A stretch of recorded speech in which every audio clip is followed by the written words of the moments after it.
Hey guys, we're back with Volume 2 of the Nostalgic News. Today we're hanging out and chatting about what's new in the world of 80s pop culture, skateboarding, and BMX. We've got some awesome comebacks, sequels that you might not expect, cool skateboarding updates, and the latest BMX news. So get comfortable, maybe grab a drink, and let's dive into it. Is this microphone? Oh.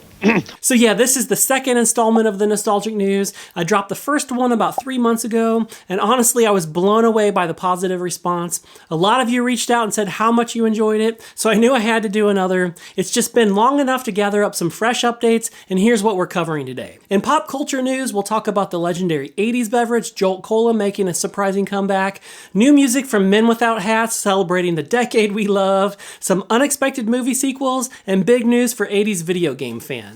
For skateboarding, the iconic Brooklyn Banks are back. The Skateboarding Hall of Fame inducted some absolute legends. There's a mind-blowing collab that you've got to check out, plus updates from Santa Cruz and Vision Streetwear. And in BMX, we catch up with what's going on in the world of GT bikes, premium new bikes and parts from Haro's Iconics, and some killer announcements from Skyway and Planet BMX. Just like the last episode, I've added chapter markers so you can jump around if you want to, whether you're more into skateboarding than BMX or just here for the pop culture throwbacks. But honestly, it's just so cool to have so many folks in the neighborhood who love it all just like I do. Also, a quick reminder, we've got Nostalgic Neighborhood merch available on my website. If you want to support the channel and help make future road trips, event coverage, and deep dive videos possible, picking up a shirt goes a long way. I'll drop a link in the description below, and thanks to everyone who's picked up a shirt so far. It means more than you know. It's a question of taste. Tastes like Coke. It tastes like Pepsi. Tastes different. Okay, kicking off the pop culture segment, I'm super stoked to share that the legendary 80s soda Jolt Cola has officially returned. You remember Jolt, all the sugar and twice the caffeine. Our parents hated it, which made us love it even more. This new release hit shelves back in June, and while it's more Jolt in spirit than the exact formula, it's still pretty wild. This version has 0 sugar, but packs twice the caffeine of even the original, so that's 4 times the caffeine of your average Coke or Pepsi. That's kind of crazy. I found them at my local QT gas station for about $2.50 a can, and you can check their website to find a location near you that carries it. I haven't tried it yet, but stick around to the end of the video and we'll crack it open for a taste test. Next up, here's something extra fun for all the true 80s nostalgia lovers out there. You might have already caught wind of this, but Men Without Hats, the iconic band behind the timeless classic Safety Dance, they just released a brand new single called I Love the 80s a few weeks ago. Musically, it's exactly what you'd hope for. A pure, authentic synth-pop throwback with super catchy melodies, but what really makes it fun are the lyrics. Every verse clearly references hit songs, iconic moments, and trends from throughout the decade, year by year. We've got boom boxes, neon socks, tube tops, Live Aid, arcade games, and even Terminator makes an appearance. And sure, it's campy, nostalgic, and maybe a bit cheesy, but honestly, that's exactly why it's awesome. If you haven't heard it yet, it's definitely worth checking out. I'll drop the official link down below so that you can give it a listen after the video. Speaking of fun, if you're into goofy humor like I am, you're probably a fan of Happy Gilmore. It's easily one of my favorite comedies from back in the day, and believe it or not, it finally got a sequel. During a recent family vacation, we checked out Happy Gilmore 2, which just dropped directly on Netflix, and while it might not quite reach the greatness of the original, I gotta say it was definitely better than I expected. The storyline is just as ridiculous as you'd imagine. It had some surprisingly great cameos, which I won't spoil, and plenty of those corny laugh-out-loud moments that made the first one so much fun. We totally enjoyed it. And if you're looking forward to more nostalgic movie goodness, we've got some exciting stuff coming up soon. Spaceballs 2, which we've been teased about forever, is now officially in the works, and I honestly can't wait for that one. On top of that, we're finally getting Spinal Tap 2, so we'll soon see what the world's loudest band has been up to all these years. And for all the cartoon-loving kids from back in the day, they're even working on a live-action Voltron movie. I mean, giant robot lions and epic battles on the big screen. What's not to love? Awesome times are definitely ahead. Since we're the first generation that grew up being obsessed with video games, I've got some exciting gaming news. Atari is releasing a special Pac-Man edition of their retro modern 2600 Plus console. It plays original cartridges but connects easily to modern TVs through HDMI. And of course, that's just a fresh spin on the console they already released a couple years back. The real headline here is that the legendary Commodore 64 is officially coming back, revived by YouTuber Christian Simpson, who acquired Commodore's rights earlier this year. This new version stays true to the original hardware while adding some essential modern touches, things like USB, HDMI, Wi-Fi, and even Ethernet connectivity.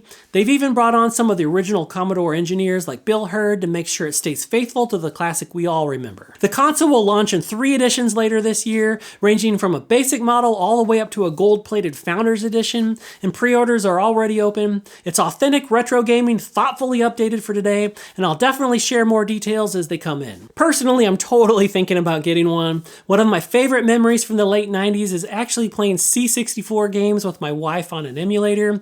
She grew up playing Commodore 64, especially the game Below the Root, and in fact, check out this custom map that we made back in the day. Taking turns sketching it out and manning the controls. This was long before you could just hop online and find a walkthrough, so creating our own map definitely made exploring the world a lot easier and a lot more fun. So that's what's new in pop culture. Now let's roll into the world of skateboarding, where some legendary spots and skaters are making headlines. Good evening. Tonight's top story, legendary skater Wonton Animal Chin has been reported missing by friends and relatives. So yeah, we might still be missing Animal Chin, but the legendary Brooklyn Banks in New York City are officially back after being closed off for years. I haven't personally skated there, but like so many of you, I grew up seeing that spot everywhere in skate mags, classic videos, and iconic parts. It's one of those locations that defined an era, and just knowing skaters are finally back there, landing tricks, filming clips, it's like watching a piece of skateboarding history come back to life. So rad to see. If you've ever skated there, or if you've got cool memories of watching it in videos, definitely share your stories with us down in the comments. I'd love to hear them. Also, back in May, we had this year's Skateboarding Hall of Fame induction ceremony. The full list of inductees is amazing, and honestly too long to name off completely here, but a few standouts for me personally were Jim Gray. I got a chance to meet him at the Elgato Classic a few years back, and he was beyond friendly and genuinely engaged with everyone throughout the event. Another favorite is Pat Noho. His surfy, unique style always stood out to me, and I still got one of his decks set up here, and this is such a great board. I love riding it.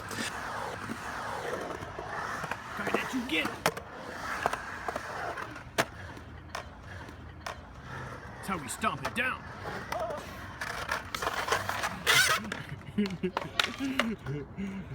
Oh yeah.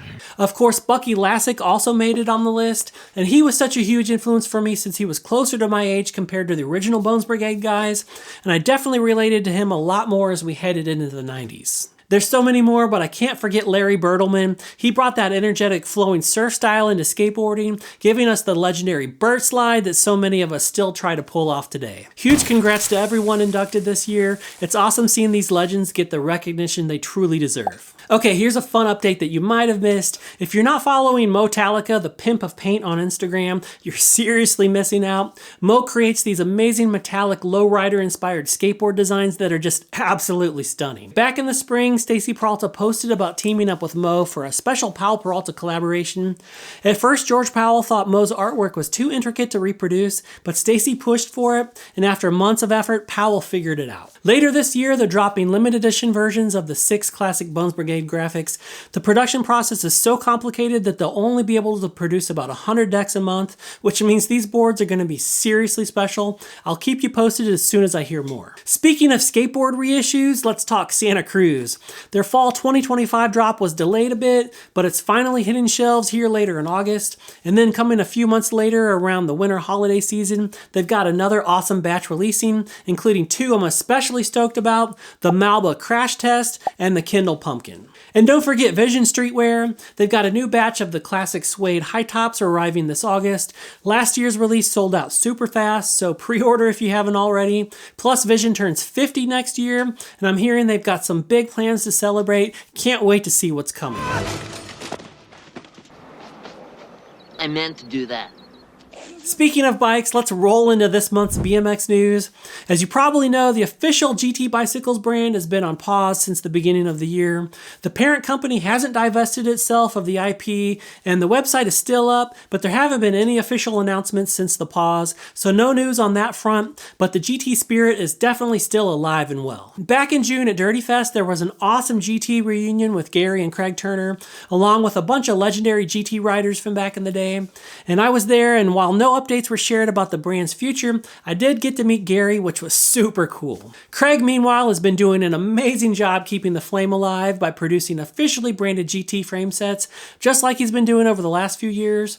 And then toward the end of the spring, he released a run of 20-inch 1987 coin roll frames, modeled after the Pro Freestyle Tour design with the famous S-bend down tube. And then he teamed up with Sean from Rad BMX Builds to create a limited edition 20-inch race frame, which turned out, well, rad.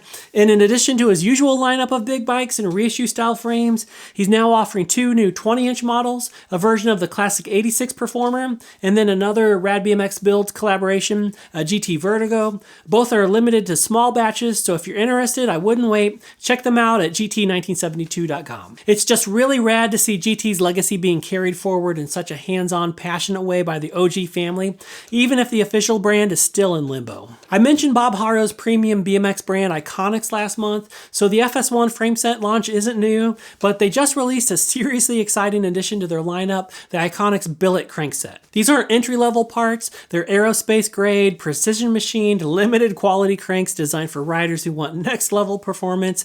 Each set is built from solid AL7075 billet and features reinforced chromoly inserts for added strength where it counts. Production is extremely limited and shipping begins in November, so if you've been eyeing premium BMX components, these are worth checking out soon. And if you're already considering the FS1 frame or just love premium BMX gear, these cranks look like a perfect match. Stay tuned. Bob also teased that a 26-inch Iconics frame is coming next, so more good stuff is definitely on the way. Okay, let's talk Skyway because there's actually a lot going on behind the scenes right now. If you've been waiting on frame sets, good news, Planet BMX, the official US distributor for Skyway, they recently confirmed that a new batch of TA frame sets is on the way.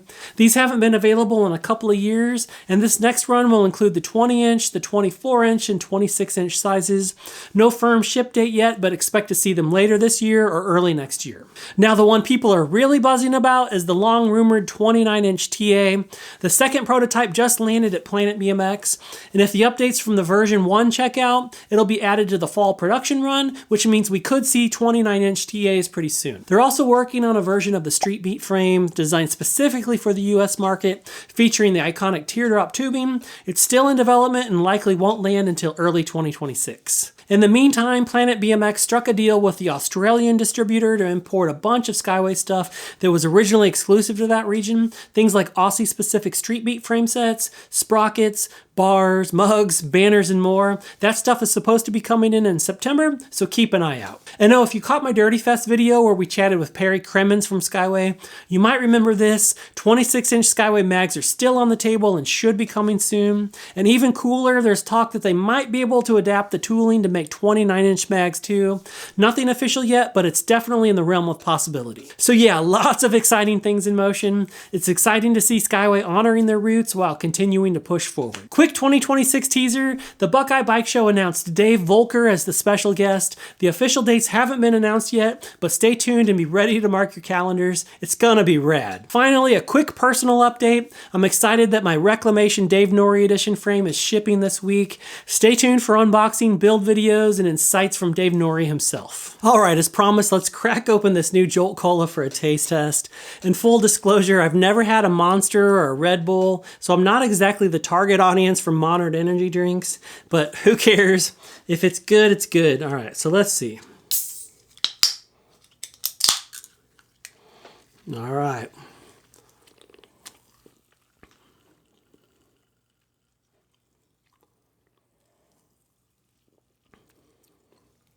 It's not bad. It's has no sugar, but it definitely has a really sweet taste. It definitely tastes like a cola. It's sweet. It's been so long since I've had an original Jolt that it's really hard to say, but I would say this is not bad. Interesting.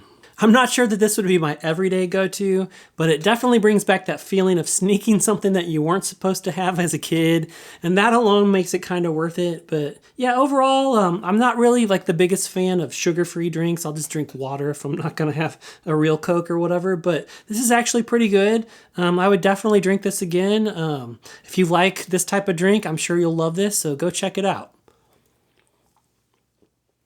Thanks for watching Nostalgic News Volume 2. If you enjoyed it, be sure to like, subscribe, and stay rad out there. And hey, if you come across any cool news, throwback releases, or nostalgic gems that the rest of us should know about, drop them down in the comments. I love hearing from you guys, and who knows, your tip might show up in the next episode. All right, bye.